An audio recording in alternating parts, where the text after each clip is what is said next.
द्वापर युग में क्यों जलमग्न हुई थी भगवान श्री कृष्ण की द्वारिका नगरी, और क्यों समंदर के बीचों बीच होने के बावजूद कभी नहीं डूबती हाजी अली की दरगाह।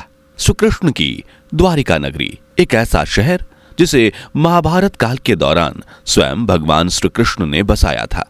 हिंदू धर्म के द्वारा द्वारका को मथुरा, काशी, हरिद्वार, अयोध्या, अवंतिका और कांचीपुरम के साथ भारत के 7 सबसे प्राचीन शहरों में से एक माना जाता है। पिछले कई सदियों से इस नगरी का वर्णन सिर्फ कथाओं और पुराणों में ही सुना जाता है, लेकिन साल 2005 में पुरातत्व विभाग के गोताखोरों ने गुजरात के पास समंदर में डूबी हुई भव्य द्वारिका नगरी खोज निकाली। फिर जब उन्होंने वहां मिले बर्तन, दीवारें और दरवाजों पर रिसर्च किया तो रिजल्ट सामने आए। उन्होंने पूरी दुनिया के होश उड़ा दिए। जी हां, यहां मिली इमारतों के अवशेष 9000 साल पुराने थे। मगर श्री कृष्ण की मौत के बाद कैसे डूबी द्वारिका नगरी, और क्या है मुंबई में मौजूद हाजी अली की दरगाह से जुड़ी वो चमत्कारिक घटना जिसकी वजह से यह दरगाह समुद्र के बीचों बीच होते हुए भी कभी नहीं डूबती, जानेंगे इस वीडियो में। लेकिन उससे पहले नए दर्शक चैनल को सब्सक्राइब जरूर कर दीजिए। महाभारत में वर्णित एक कथा के अनुसार जब भगवान श्री कृष्ण ने मथुरा के क्रूर राजा और अपने मामा कंस का वध किया, तब कंस के ससुर जरासंध ने ये शपथ ली कि वो श्री कृष्ण और यदुवंशियों का संपूर्ण नाश कर देंगे, और जब भी उन्हें मौका मिलता तो वो मथुरा पर आक्रमण कर देते। ऐसे में भगवान श्री कृष्ण ने मथुरा छोड़ना ही उचित समझा, इसलिए वो अपनी संपूर्ण प्रजा के साथ समुद्र के किनारे आ गए और द्वारिका बसाई। कथाओं के अनुसार भगवान श्री कृष्ण ने समुद्र देव से जमीन ली थी और महान शिल्पकार भगवान विश्वकर्मा से अपनी नगरी का रातों रात निर्माण करवाया था, जहां वो अपने प्रियजनों और प्रजा के साथ सुकून से जीवन यापन करने लगे।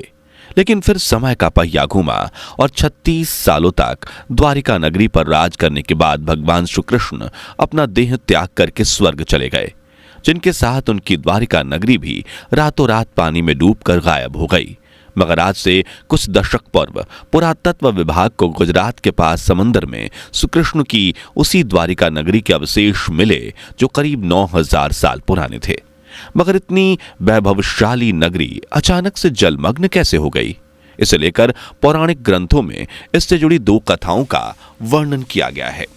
पहली, माता गांधारी द्वारा श्री कृष्ण को दिया गया श्राप। दरअसल महाभारत में पांडवों की विजय प्राप्ति के बाद जब महर्षि व्यास के शिष्य संजय ने कौरवों की माता गांधारी को यह बताया कि पांडव अपने साथियों और द्रौपदी के संग हस्तिनापुर आ चुके हैं और उनके साथ श्री कृष्ण भी हैं, तो माता गांधारी को काफी क्रोध आया और वो हस्तिनापुर महल के उस हिस्से में जा पहुंची जहां युधिष्ठिर का राज्याभिषेक हो रहा था, जहां उन्होंने अपने 100 पुत्रों के वध और महाभारत युद्ध के लिए श्री कृष्ण को दोषी ठहराते हुए श्राप दिया कि जिस प्रकार मेरी आंखों के सामने कौरवों के वंश का नाश हुआ है, ठीक उसी प्रकार तुम भी अपने यदुवंश का नाश होते देखोगे। जो सुनकर श्री कृष्ण मुस्कुराकर बोले कि हे माते, मुझे इसी आशीर्वाद की प्रतीक्षा थी, और हस्तिनापुर से द्वारका की ओर प्रस्थान कर गए। दूसरी, ऋषियों द्वारा कृष्ण पुत्र सांब को दिया गया श्राप। कथाओं के अनुसार महाभारत युद्ध होने के 36 वर्ष के पश्चात महर्षि विश्वामित्र, देवऋषि नारद और कुछ ऋषि द्वारा द्वारिका आगमन हुआ और वो भ्रमण पर निकले थे। वहां कृष्ण पुत्र सांब अपने साथियों के साथ मौजूद थे और उन सभी ने मिलकर ऋषियों के साथ मजाक करने की योजना बनाई।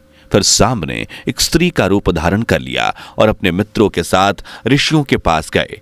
तभी उनके एक मित्र ने ऋषि मुनियों से पूछा कि यह स्त्री गर्भवती है, आप बताइए किसके गर्भ से क्या उत्पन्न होगा। जो सुन ऋषि क्रोधित हो उठे और उन्होंने कृष्ण पुत्र को श्राप दे दिया।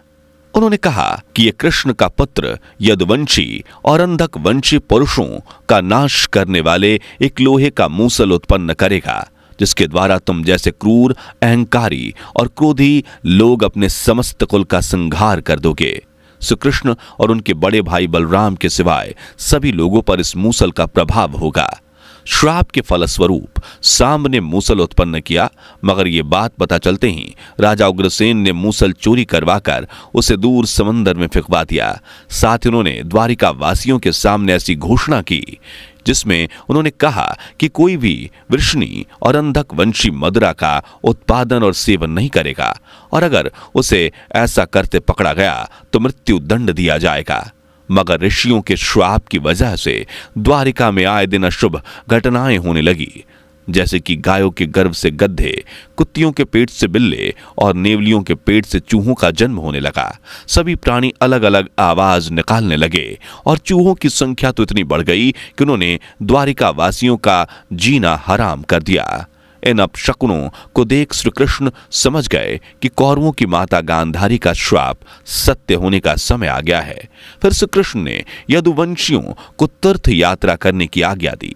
श्री कृष्ण की आज्ञा से सभी राजवंशी समुद्र के तट पर प्रभास तीर्थ आकर निवास करने लगे, जहां उनका अंधक वंशियों से युद्ध हो गया और श्री कृष्ण के पुत्र प्रद्युम्न की मृत्यु हो गई, जिससे क्रोधित होकर श्री कृष्ण ने एक मुट्ठी एर का घास उखाड़ ली। हाथ में आते ही वह घास वज्र के समान भयंकर लोहे की मूसल बन गई। उस समय काल के प्रभाव से नगर के सभी वीर मूसल से एक दूसरे का वध करने लगे। यदुवंशी आपस में लड़ते हुए मरने लगे।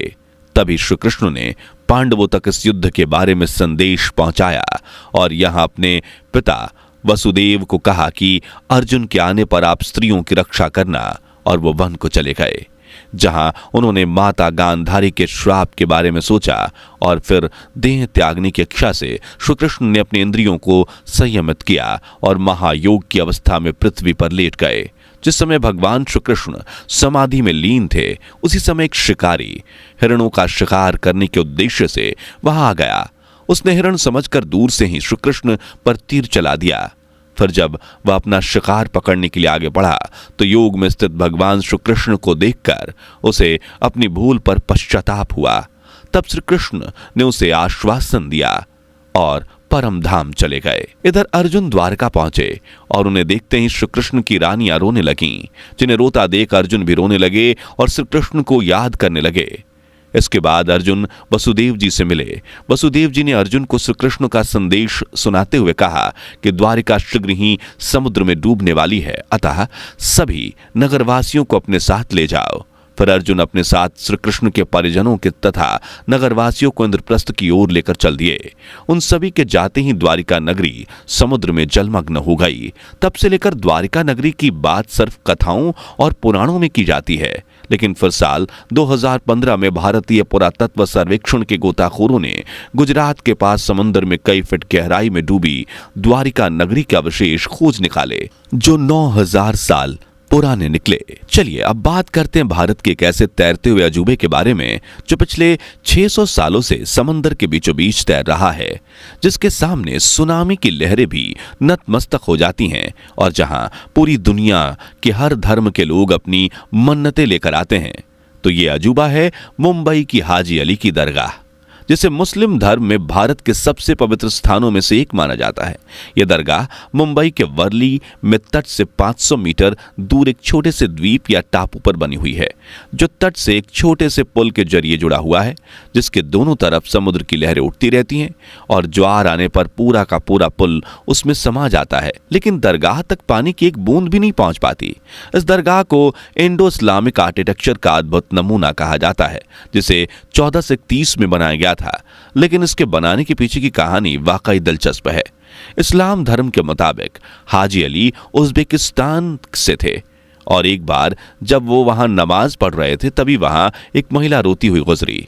हाजी के पूछने पर महिला ने बताया कि वह तेल लेने निकली थी, लेकिन तेल से भरा बर्तन गिर गया और सारा तेल जमीन पर फैल गया। महिला ने कहा कि अब उसका पति उसे बहुत पीटेगा। यह सुनने के बाद हाजी अली महिला को उस जगह ले गए जहां तेल गिरा था। वहां जाकर उन्होंने अपना अंगूठा जमीन में गड़ा दिया, जिसके बाद जमीन से तेल का फव्वारा निकल पड़ा, जिससे उस महिला ने तुरंत अपना तेल का बर्तन भर लिया और घर चली गई। लेकिन इस घटना के बाद हाजी अली को कई बुरे सपने आने लगे।